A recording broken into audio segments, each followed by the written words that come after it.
Huwag lang professing.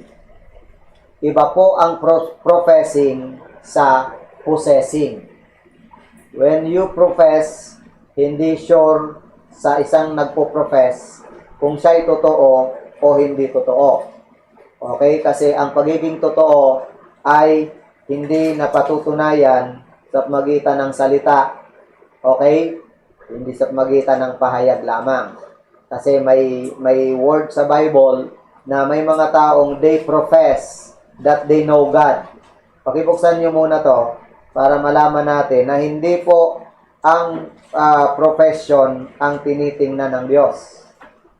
Hindi yung profession ang katanggap-tanggap sa Diyos. Okay? Ang katanggap-tanggap sa harapan ng Diyos ay yung possession. Yung bang nagtataglay ka mismo. Magsalita ka o hindi, meron ka. Parang salvation. Parang true faith, no? Ang true faith, magsalita ka o hindi, meron ka. Kung tunay kang meron, kahit di mo sabihin, meron ka. Pero kapag ka professing lang, pwedeng ang kahit hindi ligtas ay magsabi na siya'y ligtas. Okay? Tingnan niyo po. Titus 1:16.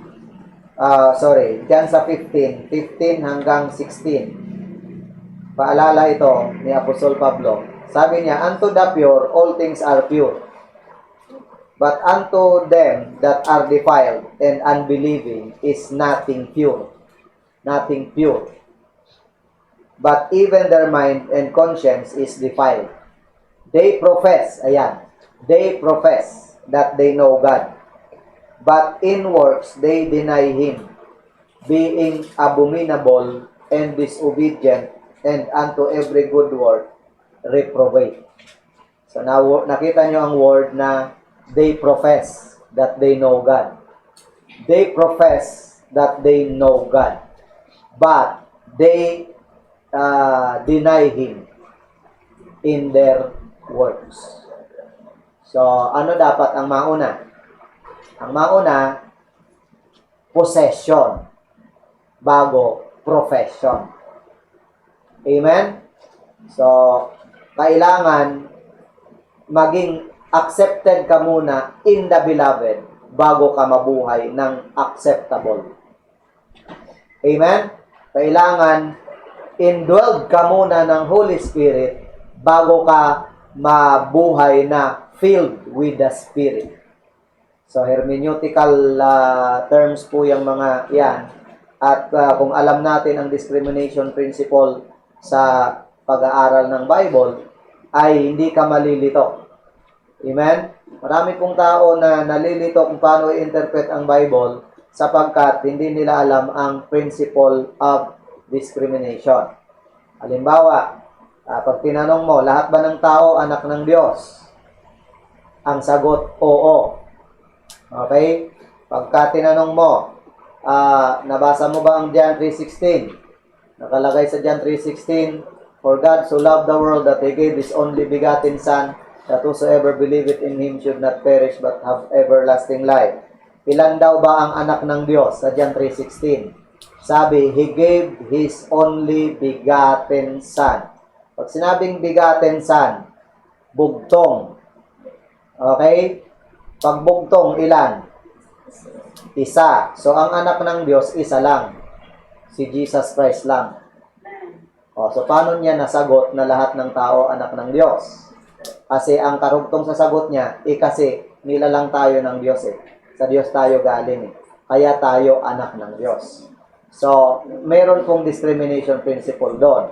Hindi common nilalang ng Diyos ay anak ng Diyos. Amen po? Iba ang creature of God, iba ang children of God. Okay? Lahat ng tao, creature of God.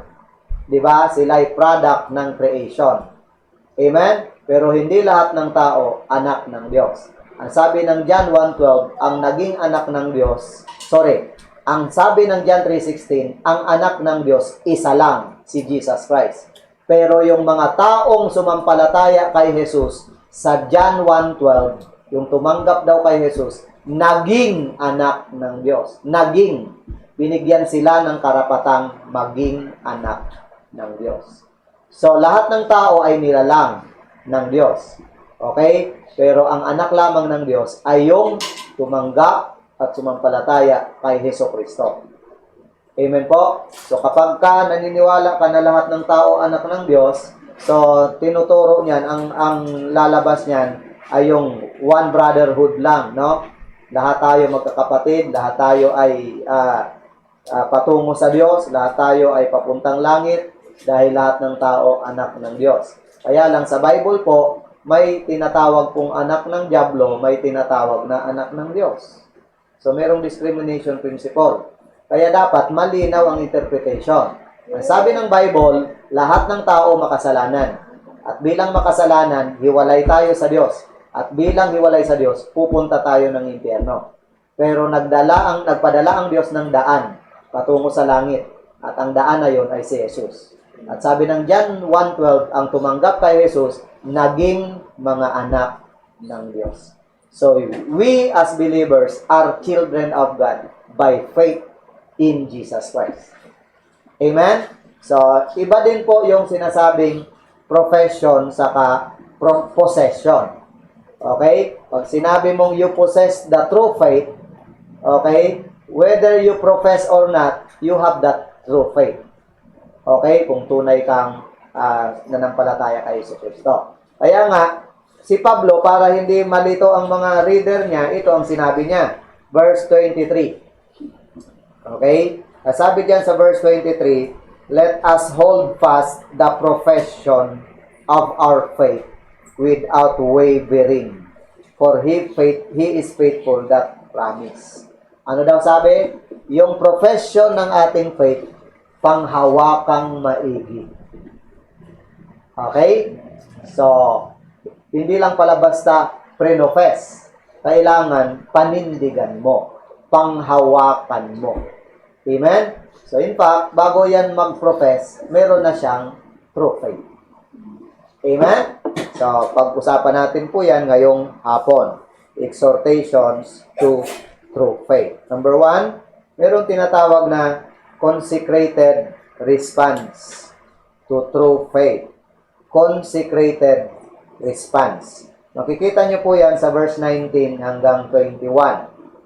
Having therefore, brethren, boldness to enter into the holiest by the blood of Jesus Christ, by the new and living way which He hath consecrated for us through the veil, that is to say, His flesh, and having an high priest over the house of God. So, meron dyan tinatawag na consecrated response. Letter A, the entrance we have through the blood of Christ. Without the blood of Christ, we have no entrance to heaven. We have no entrance to true faith. Okay, are you with me? We have no entrance to the true faith without the blood of Jesus Christ.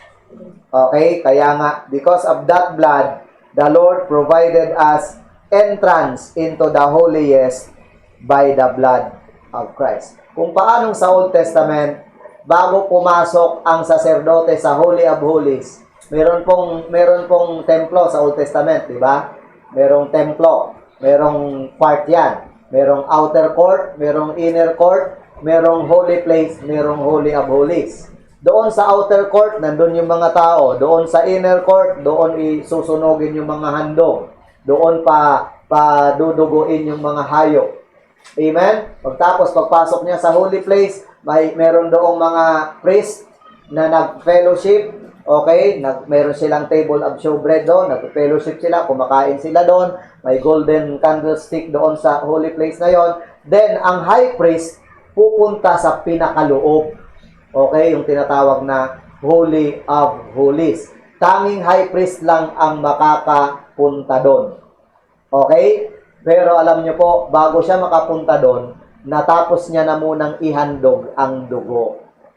Natapos niya na munang ihandog ang handog para sa kasalanan. So, pwede na siyang mag-enter sa Holy of Holies. At ang hinandugan niya, Panginoon, pero para yon sa kasalanan ng bayan at para sa sarili niyang kasalanan bilang high priest. So pati pala high priest ay naghahandog ng dugo para sa sarili niyang kasalanan. Kasi kung hindi, pinaghandog niya inoffer niya yung handog ng bayan. Hindi siya nag-offer ng kanya. Okay? Pagpasok niya doon at may kasalanan siyang tinatago, mamamatay siya doon sa loob ng Holy of Holies. Amen? Tapos dahil may kalimbang lang yung kanyang damit, may mga tumutunog-tunog lang yan, may tali. So pag di na naririnig yung tunog na yon, di na gumagalaw, ibig sabihin patay na siya doon sa loob. Hindi naman pwedeng sunduin siya ng mga mamamatay din sila kasi high priest lang ang pwede doon. Okay? So ang gagawin, hihilahin na lang siya palabas. Patay na siya. Kasi hindi siya nag-confess at hindi siya or pumasok siya doon sa Holy of Holies na hindi nararapat. Okay? Pero tingnan nyo si Jesus Christ. Si Jesus Christ ay high priest din. Okay? At naghandog siya ng pangtubos sa kasalanan. Hindi yung kordero ng mga tao.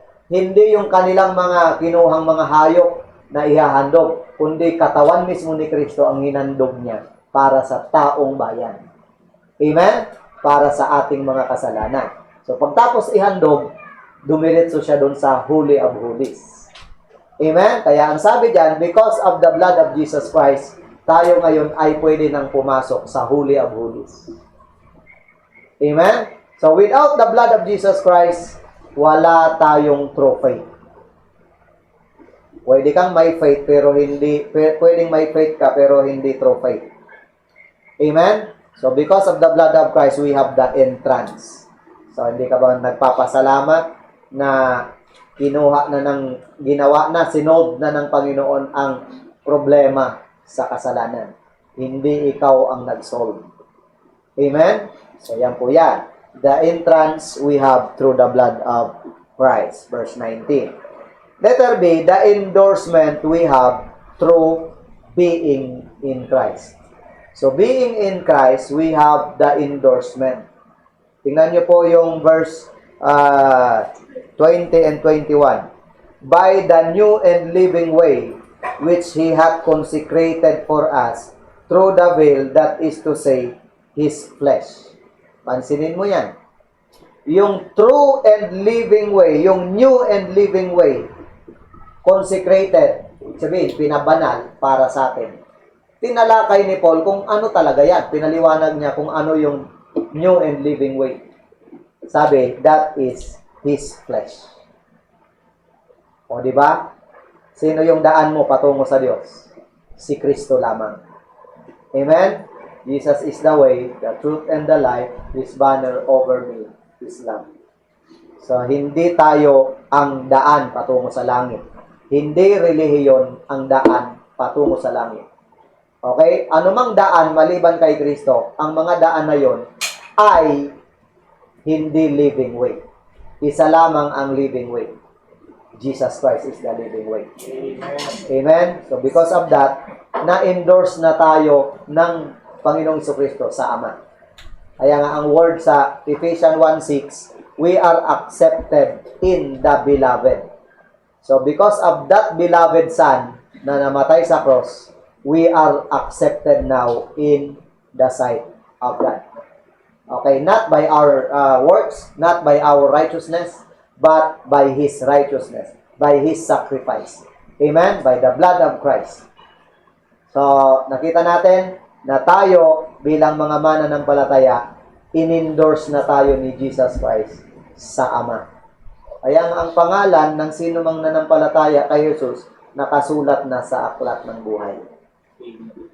Okay? So, yan po ang una, consecrated response. Kaya nga, pagka ikaw ay merong pananampalataya, pangatawanan mo na yan. Kaya nga, ang sabi sa verse 23, hold fast the profession of our faith. Alam niyo po ba yung salitang hold fast? Sa Greek word po, kung di ako nagkakamali, yan po ay kateko. Okay? Ang ibig pong sabihin ng kateko ay yung parang idinikit mo. No? Yung bang kahit anong mangyari, di mo bibitawan. Yan po ang ibig sabihin ng hold fast. Amen? So, Kaya nga, pag may tunay ka ng pananampalataya, ipamuhay mo na, lakaran mo na, gamitin mo na to bless God and to bless others. Kasi sayang eh. Amen po? Maraming Kristiyano, sinasayang nila ang kanilang buhay. Nakakapanghinayang talaga. Amen? Sinasayang nila ang kanilang oras, ang kanilang talento, ang kanilang salapi sa mga bagay na walang kapararakan. Amen? Tapos, pagdating sa Panginoon, hindi nila maibigay ang para sa Panginoon. Sayang. Amen? Sayang.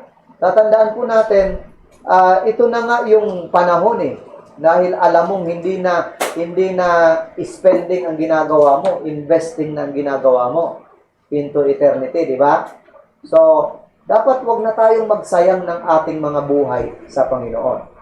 Habang may lakas, gamitin mo yan para sa Diyos. Amen? Isipin mo kung tatagal kang Kristiyano, tatagal ka sa lupang ito bilang mananampalataya. Bilangin mo kung 30 years kang mabubuhay sa lupang ito after salvation. Di ba? Tapos sa 30 years na yon, isang taon ka lang naglingkod. Yung 29, sayang. Amen? Oh, di ba? May mga Kristiyano na hindi rin nag-grow sa kanilang Christian living, di ba? Sayang din. Nandito na ang unlimited curriculum, Genesis to Revelation, di ka na mawawalan. Amen po ba? Alam nyo ba na ang mga mambabatas ay meron silang batas, correct? Meron silang constitution. At itong mga batas na to, ginagamit nila pang depensa lang. Amen? Ginagamit nila pang prove lang ng kanilang idinidiin na batas. Correct? Magsasite sila ng article, magsasite sila ng ano pa ba yung mga nandun? Paragraph, words, etc. Tapos pagalingan pa nga yan ng explanation. Amen? Yon, tayo, mayroon din tayong batas. Ito.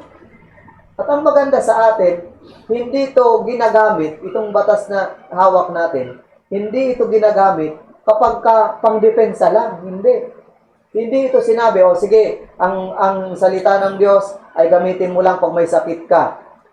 Hindi tayo kagaya ng mga mangbabatas na kukunin lang, babasahin lang yung pag may kaso, pag may lumapit sa kanya, di ba? Yung mga attorney, di ba? Ipagtanggol mo po ako. Anong kaso mo? Ako po ay nagnakaw. Kaya bang ipanalo kahit kaya bang sabihin na hindi ako nagnakaw? Sabihin, sige, tingnan natin ang batas. Ganun lang, amen? Pero sa atin, ang batas natin, sinabi, araw-araw gamitin mo. Araw-araw basahin mo.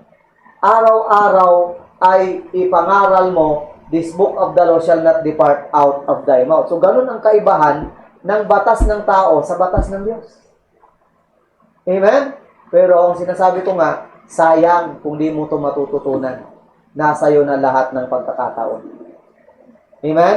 Baka naman pagdating sa langit, ay nalilito ka pa rin kung ilan nga ba talagang pares ng hayop ang ipinasok ni Moises sa barko.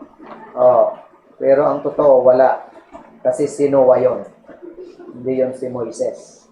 Amen? Baka nalilito ka, baka hanapin mo sa langit kung sino si Sodom at Gomorrah. Okay? Kala mo mag-asawa yun. Amen? So, baka maghanap ka ng pangalan sa langit, no? Ng book of the Bible na nagaraya, wala. Amen? So, kailangan, habang may pagkakataon tayo, matuto tayo, nandiyan na yan sa ating mga kamay. Amen? Sino ang walang Bible? Yung walang Bible, hayaang siya'y magkaroon ng Bible. Amen? May mga Bible tayo dito sa church, pwede kayo mag-request. Amen? Kung gusto nyong hingiin, nahihingi yan. Kung gusto nyong bilhin para special, nabibili din yan. Amen? Oo. Mas maganda nga yung binili, di ba? Kasi iingatan mo. Tama ba? Oo. So, tingnan nyo po ang sinasabi dito ni Apostol Pablo. Tayo po ay merong true faith, kaya ini-exhort niya tayo. na mag-response sa true faith na yan properly. Amen? Number 2, the character response. Character response. Makikita nyo yan sa verse 22 hanggang 23. So, meron ka palang true faith.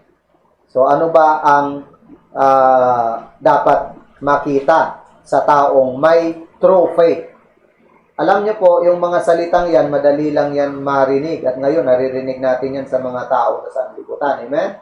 Kami ang tunay, puro ganon. Amen? Makikita mo yan. Tamang daan, tunay na daan, tanging daan, akong daan, kami ang daan, lahat sila ang daan. Amen? Kami ang tama, kayo ang mali. Pero sa Bible, hindi si Apostle Paul naaalarma sa mga ganyan. Ang sabi ni Apostle Paul, kung tunay ka, patunayan mo. Panghawakan mo. Amen? Ipamuhay mo. So, character response. Makikita ang true faith sa ating mga character. Basa, 22 hanggang 23. Sabi diyan, let us draw near with a true heart, in full assurance of faith, having our hearts sprinkled from an evil conscience, and our bodies washed with pure water. Let us hold fast the profession of our faith without wavering, for He is faithful that promise. Letter A, character response ay the full assurance. Okay? Buong katiyakan. Diba? Lubos na katiyakan. Tama ba ang Tagalog ko? Full assurance. Okay? Buong katiyakan. So sabi niya dyan, let us draw near with a true heart in full assurance of faith. Okay? So, kailangan alam natin kung ano ang kaibahan ng faith sa works. Amen? Alam natin na ang salvation ay by faith. Okay? Pero hindi po faith to faith. Pansinin nyo ha, hindi faith to faith ang salvation, kundi faith to our Lord Jesus Christ. Oh, baka tanungin ka someday, paano ka naligtas? Naligtas ako by faith. Amen? Paano ka naligtas by faith? Kasi sumampalataya ako sa faith. Hindi tayo sumampalataya sa faith. Amen? Sumampalataya tayo sa persona ni Jesus. Amen. Dapat alam nyo yan. Amen? O baka naligtas ka ng pananampalataya sa pananampalataya. Dapat tama ang object ng iyong pananampalataya. Wrong object, wrong faith. Right object, right faith. And we are saved because we have faith in the Savior Jesus Christ. Amen? So, ang sinampalatayanan mo, Savior, tunay ba o hindi? Tunay. O di ang pananampalataya mo ay tunay. At ang kaligtasan mo, tunay. Kasi ang sinampalatayanan mong Savior, tunay. Ang pangalan niya, Heso Kristo. Amen? O, at kung palikuin ka pa at sinong Kristo yan, una, siya ay anak ni Maria sa laman, pero siya ay anak ng Diyos. Amen? Pangalawa, ang Kristong yan ay Diyos. Tandaan ha, kung ang paniniwala mo kay Kristo ay tao lamang, hindi ka saved. Bakit? Pwede bang makapagligtas ang tao? Si Jesus Christ po ay Diyos na nagkatawang tao. Maliwanag po? Ganon ang tagapagligtas. O, huwag tayong Batman. Amen? Alam niyo yung Batman? O, buksan nyo. Okay? Dito nagmula ang mga Batman eh. John chapter 8. Sabi nila, hindi si Kristo tao, ay hindi si Kristo Diyos. Kasi sinabi niya, tao siya. Sinabi niya daw, tao siya eh. John 8. Okay? Kita na ang John 8. Verse 40. Okay? But now you seek to kill me, a man that hath told you the truth, which I have heard of God, this did not Abraham. Sinabi daw ni Kristo na siya'y man. Okay? Kaya pag sinabi nila yan, sabihin, Jesus is not God, but man. Okay? According to this verse, Jesus is not God, but man. So, kaya mga Batman yan. Amen? O, tatandaan nyo po, hindi ko mo sinabi ni Jesus Christ na siya'y tao, ay di na siya Diyos. Amen? Kasi nga, Diyos siya na nagkatawang tao. Amen? Hindi siya taong naging Diyos. Baliktad yan ha. Hindi totoo yung taong naging Diyos, kundi Diyos na nagkatawang tao. At kahit tao siya, kahit nasa katawang tao siya, hindi nawala ang kanyang pagka-Diyos. Maliwanag? Okay. Si Thomas, tinawag niya si Jesus Christ na my Lord and my God. Harap-harapan. My Lord and my God. Lumuhod si Thomas kay Jesus. Kung si Jesus Christ ay hindi God, sa John chapter 20, siguradong pagagalitan niya si Thomas. At sasabihin niya, blasphemy ang ginagawa mo. Tayo! I am not God. Wala sa Bible na sinabi ni Jesus Christ, I am not God. Pero nasa Bible, yung sinabi niya, I am a man. Amen? O, hindi naman kung mo sinabi niyang man siya, ay di na siya God. Amen? Ang tagapagligtas dapat Diyos. At ang Diyos na tagapagligtas dapat tunay na Diyos. Maliwanag? O, 1 John. So, hindi tayo nag-iimbento ng doctrine, but this is a Bible doctrine. Amen? Basa, 1 John 5:20. Kung mayroong Tagalog, pakilagay nyo rin ang Tagalog, pero babasahin ko sa English. Ang sabi po sa English ay, and we know that the Son of God is come. Sino yon? Sino ang Son of God? Sagot. Jesus Christ. And He hath given us understanding that we may know Him that is true. And we are in Him that is true, even in His Son, Jesus Christ. This is the true God and eternal life. Who is Jesus Christ according to that verse? This is the true God and eternal life. So, si Jesus Christ ba ay God? Yes, hindi lang God, true God pa ang sabi diyan. Pastor, yung Ama yan. Hindi. Sabi diyan, no, even in His Son Jesus Christ, this is the true God and eternal life. Ang liwanag naman Amen? O pag hindi yan si Jesus Christ, mali yung grammar. Correct? Pag hindi yan si Jesus Christ, diba? 1 John 5:7. 1 John 5:7. Sabi diyan, for there are three that bear record in heaven, the Father, the Word, and the Holy Ghost. And these three are one. Sino yung Father? Di yung God the Father. Sino yung Holy Ghost? Di yung Holy Ghost, yung Holy Spirit. Sino yung Word? Si Jesus Christ yan. Amen? So, kaya ang nakapagligtas sa atin ay the Lord Jesus Christ, Savior, and the true God. So, kaya ang sabi ni Paul ay hold fast the profession of your faith. At kailangan po ang character response. Full assurance. Kailangan full assured. Alam niyo po ba, pag hindi niyo sure ang kaligtasan, hindi ka malinaw na makakapagturo. Pangalawa, pag di mo sure ang kaligtasan, wala kang full assurance, hindi ka malakas ang loob magturo. Paano kung binalikan ka ng tinuturuan mo? Sabihin, ikaw ba, alam mo kung saan ka pupunta pag namatay? Hindi, dalawa na tayo. Di ba? Pwede ba yon? Sabi ni Jesus Christ, ang bulag mag-aakay ng kapwa bulag. Okay? So, dapat sa isang bulag, kung gusto niyang umakay, siya muna ay makakita para aakayin niya yung isang bulag pa labas doon sa hukay. Maliwanag po. So, salamat po. Ang Bible ay napakalinaw. Okay? So, character response. Full assurance.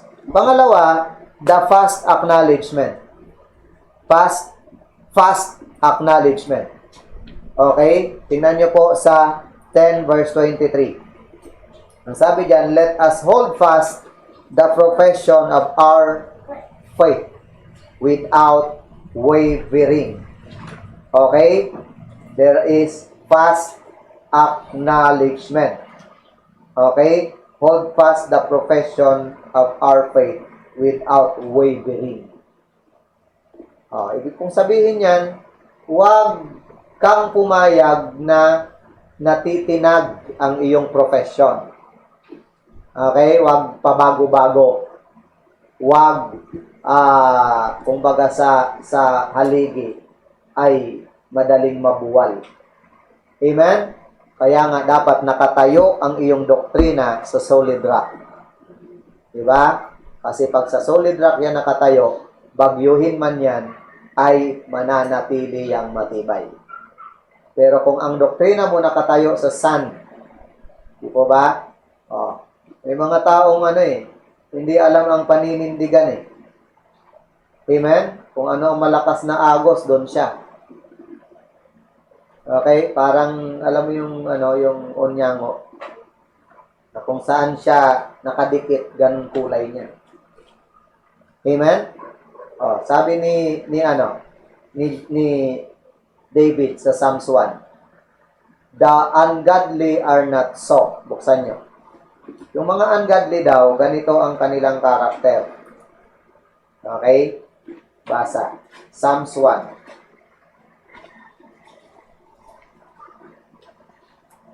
Blessed is the man that walketh not in the counsel of the ungodly. So, merong tinatawag na blessed man. Tama?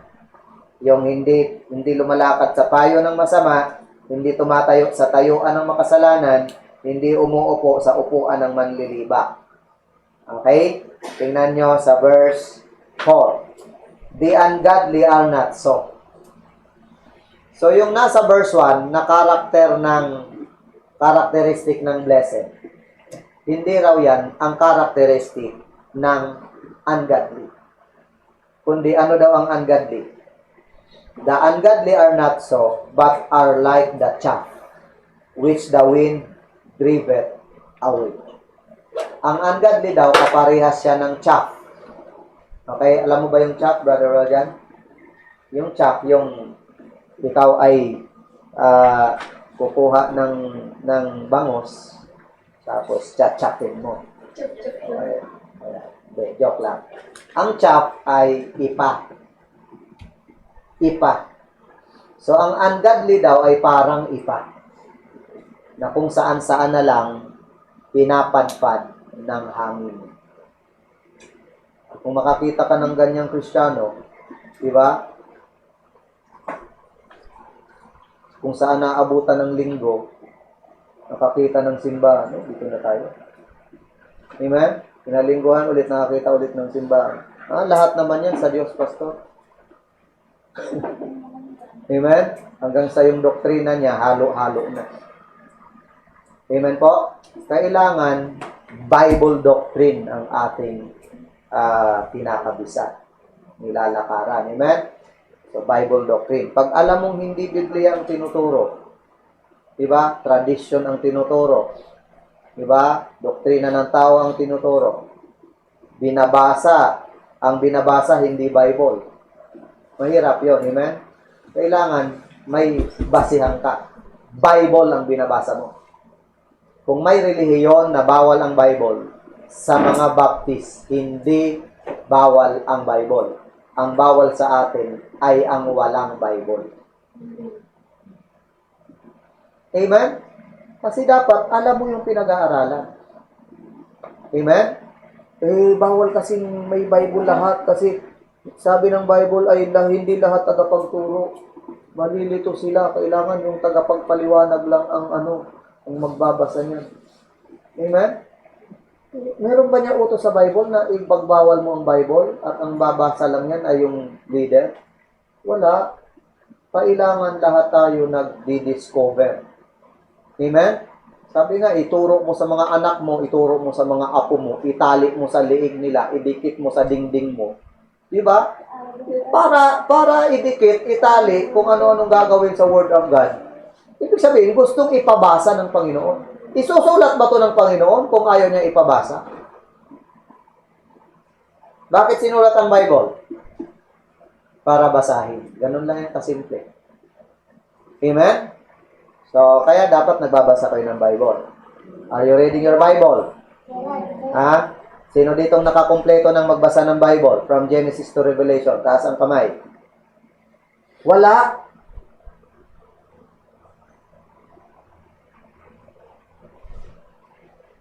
Oh, di ba? How can you say you believe in the Bible from cover to cover na di mo pa naman nababasa from cover to cover? Amen? Binasa mo Genesis 1:1 tapos punta ka na doon sa Revelation 22:21. Okay na, cover to cover na. Naintindihan? Dalawang klaseng pag-aaral ng Bible. Pwedeng chronologically, pwedeng canonically. Pag sinabing chronologically, yung pagkasunod-sunod. Dapat alam nyo yan, di ba? Anong una? Creation. 6 days creation. Amen? Sinong nauna? Crossing the Red Sea or flood? Una ang flood. Amen? Bago ang crossing the Red Sea. O anong nauna? Crossing the Red Sea or crossing the Jordan River? Crossing the Red Sea. Amen? Sino yung, anong puno yung inakyat ni Samson? Sycamore. Tapos sabi, nung nakita siya doon, sabi, Samson, baba dyan sa Sycamore tree. Si Zacchaeus dyan. Amen? Walang inakyat na puno si Samson. Amen? Dapat chronologically alam nyo, amen? Adan, Eva, mag-asawa. May 3 anak. Okay? 3 muna. Si Cain, si Abel, si Seth. Amen? Pinatay si Abel ni Cain. Si Cain pinalayas, si Abel pinatay, so si Seth ang natira. Amen? Tapos kay Seth, lumabas si Noah. Hindi direktang kay Seth, may mga ano muna. Kay lumabas si Noah. Kay Noah, lumabas si Abraham. Kay Abraham, lumabas yung 3. Kay Noah, lumabas yung 3. Okay? Kay Noah, lumabas yung 3. Ham, Shem, Japhet. Kay Shem, lumabas si Abraham. Kay Abraham, lumabas si Isaac at si Ishmael. Amen? Kay Isaac, lumabas si Jacob at si Esau. Amen? Kay Jacob, lumabas ang 12. Sa 12, hinighlight yung Judah. Kay Judah, lumabas si David. Amen? Kay David, lumabas si Solomon, si Nathan, yung sinabi ko na kanina. Tapos yung 2 linyang yon ang pinagmulan, yung kay Nathan, si Heli na tatay ni Mary, at dito sa kay Solomon, si Jacob na tatay ni Joseph. Nagkakilala yung 2 yon, tapos bago pa kasalan ni Joseph, si Mary ay nagdadalang tao na, at si Jesus Christ ay nasa sinapupunan na. So itong 2 to, from Nathan, from Solomon, okay, sila ang nag-alaga kay Jesus. Okay? So, chronological study. Meron ding canonical study. Kung sinabing canonical, kailan sinulat, sinong sumulat, ano yung kahulugan ng verse, paano i-interpret. So, ang dami-daming pag-aaralan. Kaya kung sa tingin nyo, ay, dami ko nang alam, nagkakamali ka. Ang dami mo pang di alam sa salita ng Diyos. kami ngang mga pastor, nag-graduate na ng Bible School, nag-masteral pa, di ba? Pag-graduate ng Bible School, nag-mission muna, di ba? So, nag-aaral, aral ng aral, basa ng basa, kasi napakarami po ang di namin alam. Amen? Si Apostle Paul din, nakakulong na sa Roma, nagsasabi pa kay Timothy, dalhin mo dito yung babasahin ko. Nakakulong na yun, ha? Di ba? 2 Timothy chapter 4. Punta ka dito, isama mo si John Mark, at dalhin mo yung mga babasahin ko. Gusto pang magbasa. Amen? So, kaya ang pag-aaral ay hindi dapat natatapos. Life is a continuous process of studying. Habang buhay ka, mag-aral ka. Amen? Okay. Full assurance, past acknowledgement. Letter C, the faithful affirmation. Faithful affirmation. Nakita nyo yung word yan? For He is faithful that promised. Ano daw? Naniniwala si Apostol Pablo na ang nangako nitong katiyakan ng pananampalataya ay matapat. So, sino ang nangako? Hindi ang Diyos. Amen? Faithful affirmation. So, naniniwala tayo na ang Panginoon hindi sinungaling pag nangako. Amen. Kaya pag sinabi niyang save ka, save ka. Pag sinabi niyang ipipreserve niya ang buhay mo, ipipreserve niya. Pag sinabi niyang may buhay na walang hanggan ka, may buhay na walang hanggan ka. Pag sinabi niyang may entrance ka sa heaven, may access ka sa Ama, di ba? Pag sinabi niya, I will never leave thee, nor forsake thee, totoo yan. For He is faithful that promise. Nagkakaproblema lang sa utak natin. Amen? Sa isipan nagkakaproblema. So, nandiyan na naman tayo sa isipan, di ba? Di ba? So, ang takot ay nasa isip lamang. Okay. So, kailangan i-cultivate natin ang mind natin. Philippians 4:8. Paano i-cultivate ang mind? For whatsoever things are true, whatsoever things are just, whatsoever things are, lovely, etc. Yung mga mabubuting bagay.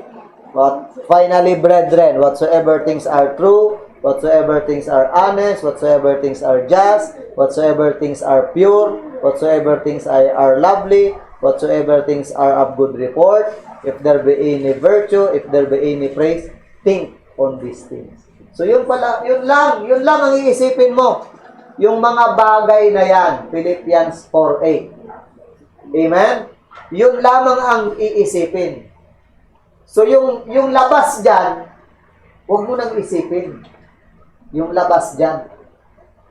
Di ba? Ibig sabihin, yung mga labas dyan sa true, honest, just, pure, lovely, good report, virtue, praise, yung lumabas dyan na bagay, huwag mo na isipin yun. Di ba? Kasi lahat ng kailangan mo, saklaw na ng talatang yan. So yun lang ang ipuno mo sa isip mo. Kaya tayo nagiging polluted ang mind kasi yung mga di naman nakasulat dyan, yun ang iniisip natin. Amen? Yung mga pollution ng sanlibutan ito, yung mga pollution ng mga napapanood natin, yung mga pollution ng naririnig natin. Diba? Imbis na ang imuni-muni ay word of God, ang imuni-muni yung narinig mo sa kaklase mo. Nagmumuni-muni ka sa mga green jokes niya. Diba? Nagmumuni-muni ka sa napanood mong palabas. Okay? So kung wala doong good report, kung wala doong praise, kung wala doong virtue, kung hindi yun true, kung hindi yun honest, ikakapahamak mo. Amen? So sabi diyan, think on these things. Okay? So, napakaliit lang kasi ng isipan natin.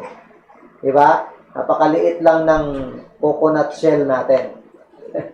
Para pag-imbak ka ng sobrang daming iisipin. Tama ba? Sobrang daming iisipin. Isipin mo lang yung nararapat. Bahala na ang Diyos. Okay? So, number 3. The collective response. So, I hope na nandyan pa yung ating mga naka-online sa tahanan at nag-i-enjoy sila. Amen? The collective response. Okay?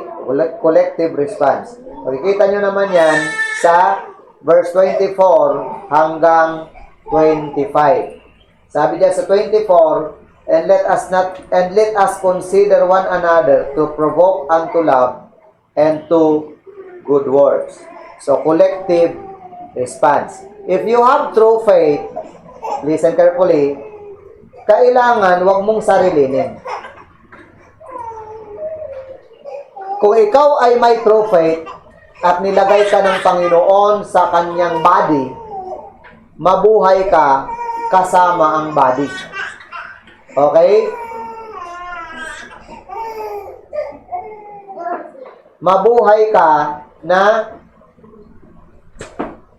yung ang isipan mo laging may kasama ka. Huwag yung mag-isa ka lang. Amen? Kasi nilagay ka ng Panginoon sa isang body na kasama mo, ang kapwa mo may pananampalataya din. Kaya nga, collective response. Amen? Number 1, encourage one another by loving each other. Sabi sa verse 24, let us consider one another to provoke unto love and good works. Okay? So, ibig palang sabihin, kapag ikaw ay magre-respond sa tunay na pananampalataya, mamahalin mo ang iba. At sa pagmamahal mo sa iba, nai-encourage mo siya. Okay? You encourage one another. Kagaya ng ginawa nyo kanina. Diba? Nawawala yung kumakanta dito. Okay? Tapos, kinakanta nyo na. At least, nakakabalik siya. Amen? Yun yung encouraging one another by loving each other. Amen. Diba? I-encourage mo siya na, sige, habol ka sa amin. Okay? So, nakahabol siya. Amen? Tapos nawala na naman ulit. Yun, may kumakanta na naman. Nakabalik na naman siya. Amen? Kung sa buhay ay may ganyan, di ba? Nakakita ka ng kapatira na ang tagal nang di nagsisimba. Okay? Sinabayan mo na, ganito, halika dito. Unti-unti, halika, dali. Alalayan kita. Di ba? Maganda yun. Amen? Kaya nga yung word nga daw dyan na provoke, napakaganda yung salitang yan. Provoke. Nakita niyo yung provoke? Ibig sabihin ng provoke ay udyukan. Diba? And let us consider one another to provoke unto love and to good works. Alam niyo yung salitang provoke, ito yung, ito yung, alam mo yung, kung sa sabong, yan yung mga taong nanunood. Tapos nakita niya yung manok, ayaw umabante. Okay? Yung mga nanunood, gusto nang magtalpakan eh. Di ba? Yan yung mga word eh. Talpakan eh. Ayaw gumalaw ng manok. Hoy! Dali na! Di ba? Ayaw gumalaw talaga eh. Nagalit na. Yun yung provoke. Pinoprovoke niya. Ang iba, anuhin pa, hagisan pa ng kung ano para lang umabante. Ayaw talaga eh. Hanggang sa nagalit na yung kanyang amo. Hoy! Ano na? Tira na! Galit na yung amo niya. Alam mo, lumapit yung manok sa kanya. Sabi ng manok, ikaw nga dito. Sige nga. Kung ikaw tarian ko dito at ikaw lumaban dyan. Kung makautos ka. Amen? Ang tawag dyan ay provoke. Amen?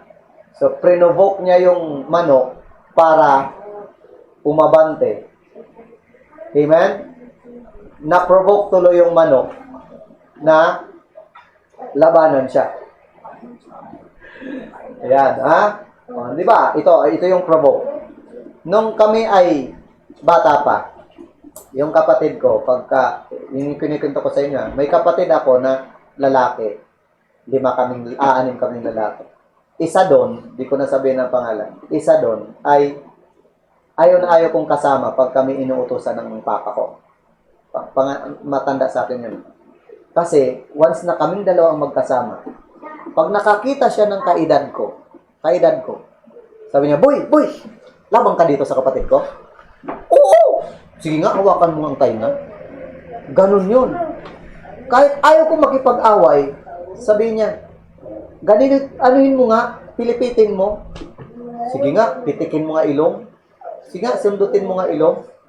So, kahit ayaw kong makipag-away, pinoprovoke ako. Okay?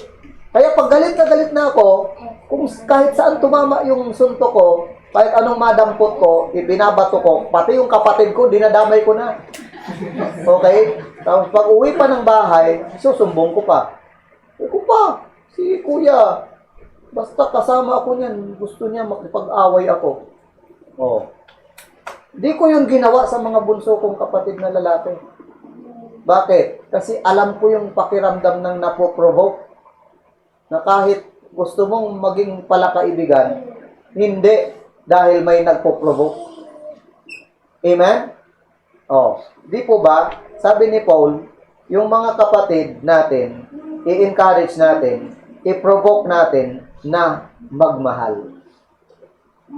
O, di ba? Kumbaga, udyokan mong umibig siya. Udyokan mo siyang gumawa ng good works. Kaysa udyokan mo siyang gumawa ng masama.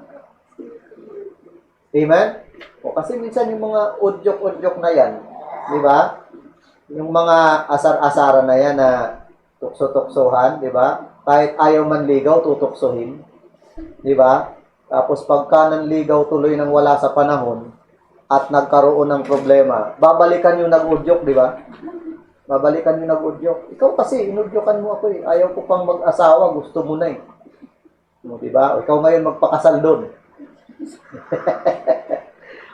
Okay? Udyok ang tawag doon. Oh.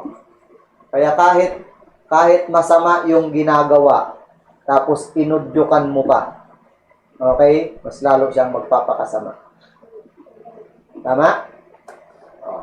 Parang yung nagnakaw ng buko. Nagnakaw siya ng buko.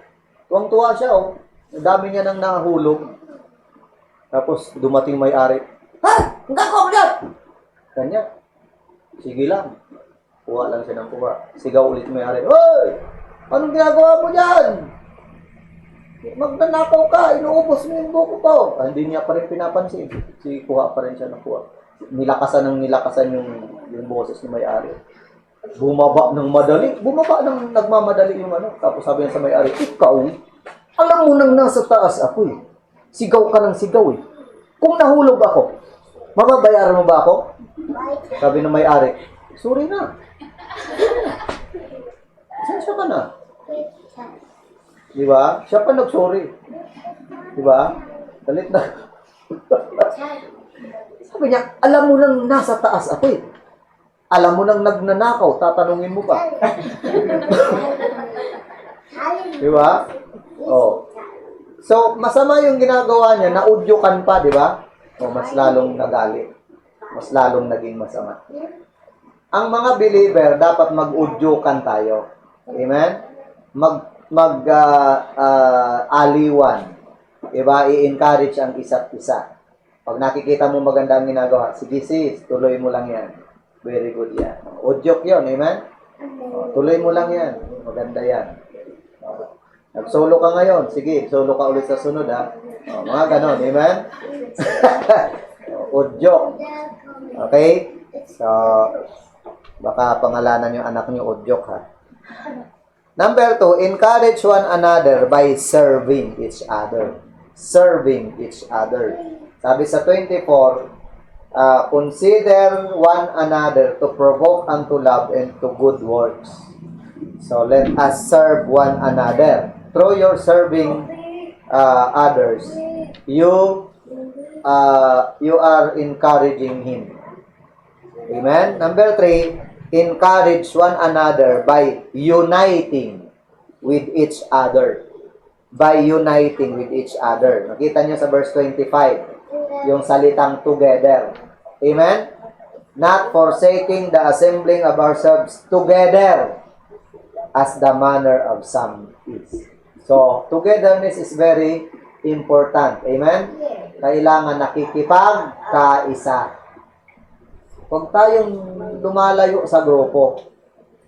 Amen? Huwag tayong nagsosolo. kailangan nakikipag-unite.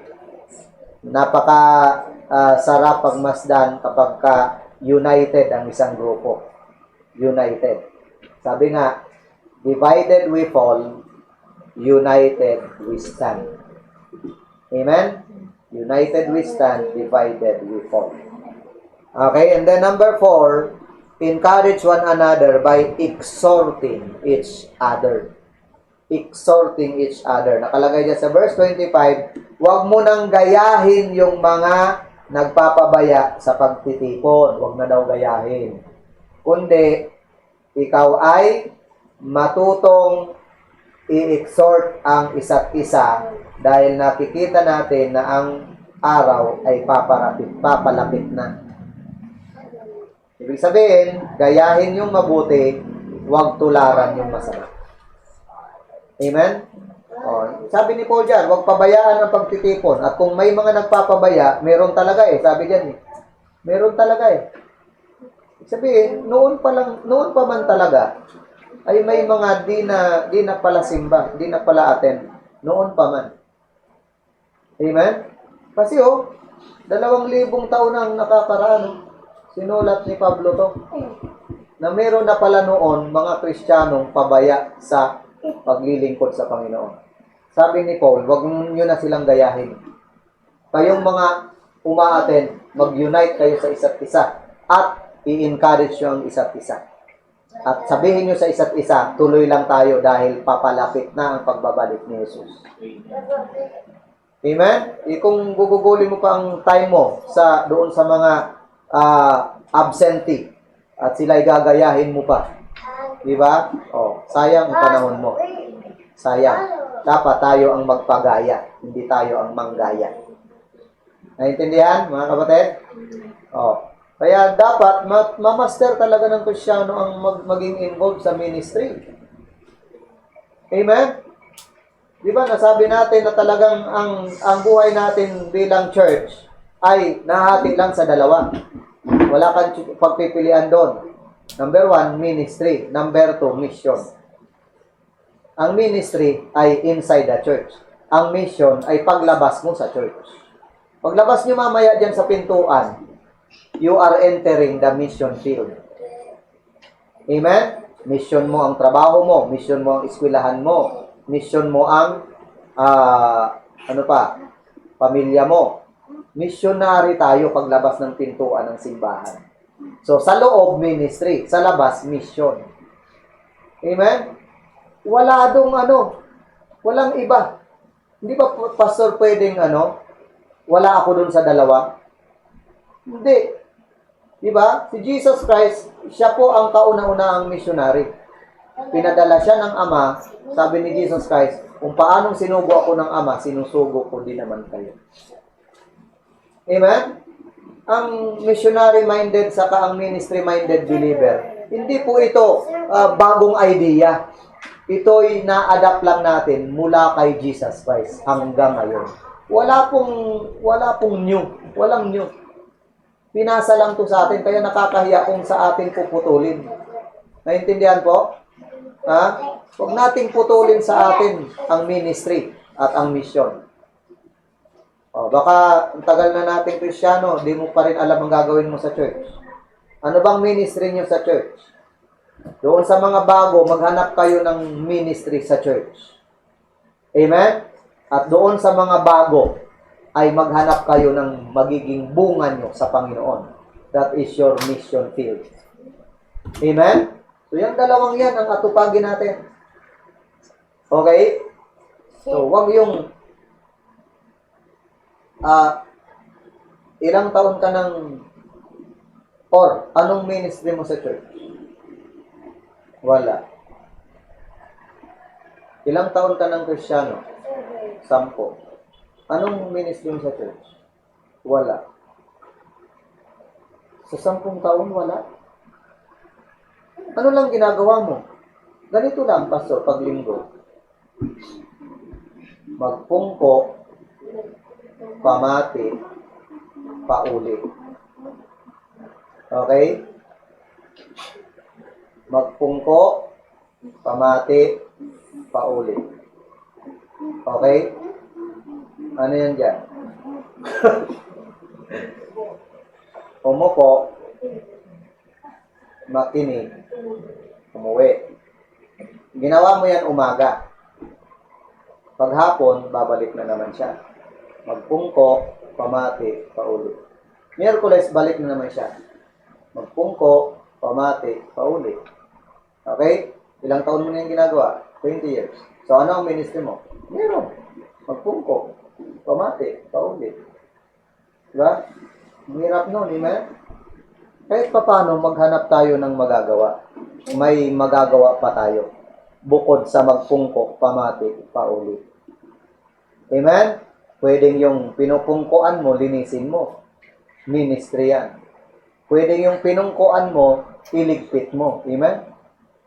Hello? Amen. Oh, pwedeng yung boses mo, di ba? Yung lakas mo, paggamit mo sa Panginoon. Kasi ministry ka. Huwag lang yung magpungko, pamati, paulit. Amen po? Oo. So, pero sa team talaga, may mga ganyan. Kasama sa line-up, pero bangko. Amen? Ang tawag yan, bangko. Sa basketball yon, sa mga sporting teams, di ba? O pag sa church, spiritual bangko. Okay? O, anong ministry mo sa church? Wala po bangko. Di ba pangit pakinggan? Amen? So, dapat maghanap tayo ng magagawa. Ulitin ko ministry inside the church, mission outside the church. Okay? So, bakit kan tinuturuan? Para paglabas mo, may isi-share ka sa iba. Ba't ka kumakain ng salita ng Diyos? Para ipakain mo rin sa iba. Ganon yun. Ministry and mission. So, sa ating conclusion, Hebrews 10:26. Ang warning ni Pablo ganito. Kapag ka nagkasala tayo ng sinadya, pagkatapos nating matanggap ang katotohanan. So, ano ba yung katotohanan sinasabi niya? Yung tungkol doon sa blood of Christ, may entry ka na. Diba? The body of Christ, being in Christ, may entry ka na. Mayroon ka ng true faith. Tapos, Tapos, sinadya mo pa rin na baliktarin. Okay? Sinadya mo pa rin na pilipitin yung katotohanan. Ang sabi ni Pablo, wala nang natitira pang sacrifice kapag ka nagkasala ka ng sinadya. Amen? So, anong ibig pong sabihin ng pagkakasalang sinadya? Yung bang harap-harapang inano mo yung katotohanan, yung binaliwala mo. Alam mo na ito ang dapat gawin, iba ang ginawa mo. Okay? So, sa Kristiyano po, may kaibahan ng pagkakasala natin sa pagkakasala ng unbeliever. Nakikinig po ba? Ang pagkakasala ng unbeliever, sila po ay under sin. Kaya no choice sila but to sin. Correct ba? Pero ang believer, laging may choice tayo. Pwedeng i-allow mo, pwedeng hindi. Pwede kang magkasala, pwede rin namang hindi ka magkasala. It's your choice. Sa unbeliever, no choice. Kasi sila'y alipin ng kasalanan, John 8:34. Amen po? Pero ang believer, may Holy Spirit ka. Okay? So you can choose to obey the Spirit or to grieve the Spirit. Amen? Kaya pag nagkasala ang Kristiyano, sasabihin mo, kasi sabi niya kasi tinulak niya ako, kasi inutusan niya ako, kasi wala. Pag nagkasala ka, hindi pwedeng isisi sa iba. Laging ikaw ang sisisihin. Amen. Amen? In every sin, there is I in the middle. S-I-N. Sin. Sinong gumawa nun? Ikaw. Ikaw yung nasa gitna I. Amen? It is I that do it. Not my father, not my sister, but it's me, O Lord. Not my brother, not my father, not my friends. It's me, O Lord, standing in the need of forgiveness. Amen? Makalaya na tayo sa ginawa ni Adan at Eva. na sisihan ng sisihan. Amen? Bawal ang mangsisi. Amen? Dapat maging responsible enough na tayo. God bless you. I hope na may natutunan tayo. Amen? Okay, so salamat sa Panginoon sa maghapon na tapos na gawain sa kanyang biyaya lamang. Let's pray. Ama naming Diyos, salamat po sa iyong protection, sa iyong guidance, sa wisdom, at sa grasya mo, Panginoon, na amin pong nagampanan ang aming tungkulin bilang inyong mga anak, at tulungan mo po na anumang naipangaral sa pulpitong ito, tumimo sa puso ng bawat isa at may sa buhay po namin ito. I-provide mo po ang needs ng bawat isa. Kayo po ang manguna sa mga naghahanap buhay. Kayo po ang kumilos sa mga nag-aaral, magbigay ng talino. Kayo rin, Panginoon, ang magpagaling sa mga may karamdaman. Ikaw ang mag-encourage at magbigay ng kalakasan at tagumpay sa may pagsubok na hinaharap at may mga kabigatan, Panginoon. Salamat po sa iyong mga anak na patuloy na nagtatapat. Patuloy mo nga pong i-bless ang kanilang buhay, Panginoon. Ang lahat po ay aming dalangin sa pangalan ni Jesus. Amen. God bless you. At doon sa di pa nagsisend ng ng picture sa GC at ng inyo pong selfie, mag-send na lang po kayo ng inyong pictures. So, sa Wednesday po, prayer meeting. Amen? Prayer meeting. Huwag po kayo mawawala. Wag nating pabayaan ang gawain ng Panginoon. Okay? So, God bless you. While fake news are everywhere, good news matters. Bye-bye.